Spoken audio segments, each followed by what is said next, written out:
નમસ્કાર વાલા વિદ્યાર્થી મિત્રો, સ્વાગત છે તમારું। આજે વાત કરીશું ધોરણ 8માં આપણે નવીન સ્વાધ્યાયન પોથી જે આપવામાં આવેલી છે તેમાં ભાગ નંબર 3ની અંદર સંસ્કૃત વિષયનો પાઠ નંબર 3 છે આત્મશ્રદ્ધાયાઃ પ્રભાવઃ, જેનો પાઠનું આપણે આ વિડીયોમાં સચોટ સાચું અને સંપૂર્ણ સોલ્યુશન કરવા જઈ રહ્યા છીએ। તો ચાલો વિદ્યાર્થી મિત્રો વિડીયોની શરૂઆત કરીએ। તેના પહેલાં ખાસ ચેનલમાં નવા છો तो चैनल ने मित्रों अवश्य सब्सक्राइब करी, वीडियो ने लाइक और शेर करवानो पण न भूलता। मित्रों पाठ नंबर 3 है आत्मश्रद्धायाः प्रभावः, जेमां प्रश्न 1 है। नीचे आपेला फकरानुं अनुलेखन करो। मित्रों अहींया जे फकरो आपेलो छे तेवो ने तेवो ज फकरो अहींया आपणे लखवानो छे। सेम फकरो छे, सुंदर मजाना अक्षरे सारा अक्षरे आपणे अहींया लखीशुं। प्रश्न 2 है, नीचे लखेला फकरो वाँचीने प्रश्नोना जवाब संस्कृत में लखवाना छे। मित्रों अहींया जे फकरो आपेलो छे तेने आपणे वांचवानो छे अने पछी अहींया जे प्रश्न आपेला छे तेने उपरना फकरामांथी शोधीने लखवाना होय छे। तो चालो आपणे मित्रों प्रश्न शोधीने लखवानो प्रयत्न करीए। पहेलो प्रश्न छे काकः कुत्र आसीतः, तो काकः वने आसीतः। बीजो प्रश्न छे बुभुक्षितः काकः की अपवश्यत्, तो जवाब आवशे बुभुक्षितः काकः एका रोटिका अपवश्यत्। त्रीजो कः अतीव चतुरः आसीत्, तो जवाब आवशे मार्जारः अतीव चतुरः आसीत्।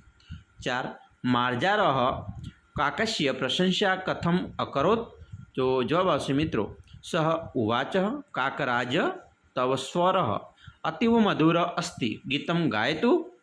एना पछी 5मो प्रश्न छे काकः की करोति, तो काकः गीतं गायति।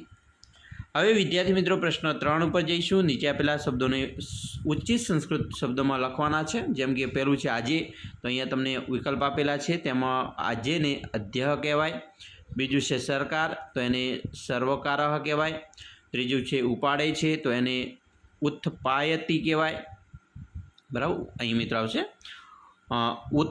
उत्थापयति, बराबर उत्थापयति। चौथुं है वहे छे, तो वहती आवशे। 5मुं है विमान, तो विमानम आवशे। प्रश्न मित्रों 4 है कौंस में आपेला शब्दों ने आधारे खालिया पूर्ण करो। जेमां मित्रों पहलो वाक्य है अहम खालिया विद्यालयम गच्छामि, तो अहींया जवाब आवशे आपणो प्रतिदिन। बीजू एक खाली जग्या महान शिष्य अस्ति, तो जवाब आवशे एकलव्यः। त्रीजू सह खालिया ता मूर्तिम अदर्शयत्, तो जवाब आवशे द्रोणाचार्य। 4 अर्जुनः महान खालिया आसीत्, तो धनुर्धरः। 5 खालिया भस्ति, तो कुकुरः भस्ति।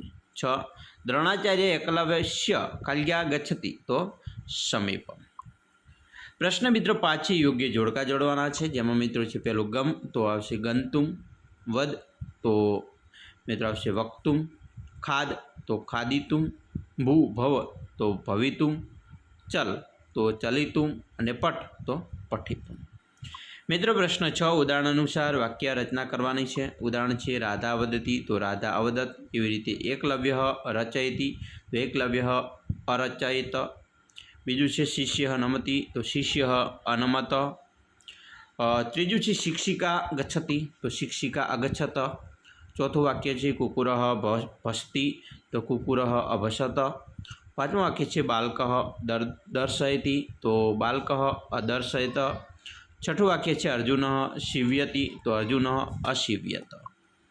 एना पछी मित्रों प्रश्न 7 है नीचे चित्रना आधारे योग्य वाक्य पसंद करी लखो। अहीं मित्रों तमने 6 वाक्य आपेला है, ते चित्र मुजब आपणे योग्य वाक्य पसंद करीशुं। मित्रों पहेलुं चित्र है, तो आ चित्र कहेवा मांगे छे कि एक बालक आसीत, एक बाळक छे।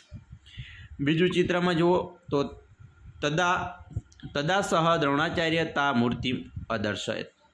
त्रीजु चित्र एकदा सह द्रोणाचार्य सह समीपम अगच्छत् अवदत् च। चौथो वाक्य द्रोणाचार्य अतत् द्रष्टा अपृच्छत् कः तव आचार्य। 5मुं वाक्य थशे एकलव्यः बाणे तस्य कुकुरस्य मुखम अशिव्यत्। अने 6ठुं वाक्य छे प्रातः आरभ्य सायंकालपर्यन्तं धनुर्विद्या अभ्यासम अकरोत्। एना पछी मित्रों प्रश्न 8 है फकरो वाँचीने प्रश्नों जवाब लखवाना है। सरस मजानो फकरो हमणे एने मित्रों वाँचवानो है, समझवानो है अने नीचे प्रश्न आपेला है 4 एना जवाब लखवाना है। पहलो मित्रों प्रश्न है सर्वासु नदीसु का श्रेष्ठा नदी अस्ति, तो जवाब आवशे सर्वासु नदीसु गंगा श्रेष्ठा नदी अस्ति। बीजो वाक्य है निदाघ अपि कस्याः प्रवाहो न शुष्यति, તો જવાબ આવશે નિદાઘ અપि ગંગા પ્રવાહો ન શુષ્યતિ। ત્રીજું વાક્ય છે કુત્ર ગંગાયા યમુનાયા ચ સંગમ ભવતી, તો જવાબ આવશે પ્રયાગે ગંગાયા યમુના ચ સંગમ ભવતી। અને ચોથું વાક્ય છે સંગમ સ્થાને સ્નાનેન કે પવિત્રા ભવંતી, તો જવાબ આવશે સંગમ સ્થાને સ્નાનેન જના પવિત્રા ભવંતી। તો સરસ મજાનું મિત્રો આપણે અહીંયા તમારું જે સંપૂર્ણ સ્વાધ્યાયન પોથીની અંદર આપેલું છે પાઠ નંબર 3 તેનું સોલ્યુશન જોયું। આશા રાખીએ છીએ તમને આપણો આ વિડીયો ખૂબ જ ઉપયોગી નીવડશે અને ખાસ મિત્રો વિડીયો ગમે હોય તો લાઇક શેર અને સબસ્ક્રાઇબ કરવાનું પણ ન ભૂલતા, જેથી કરી અમે તમારા સુધી ધોરણ 8ના તમામ પ્રકારના સોલ્યુશનના વિડીયો મોકલી શકીએ।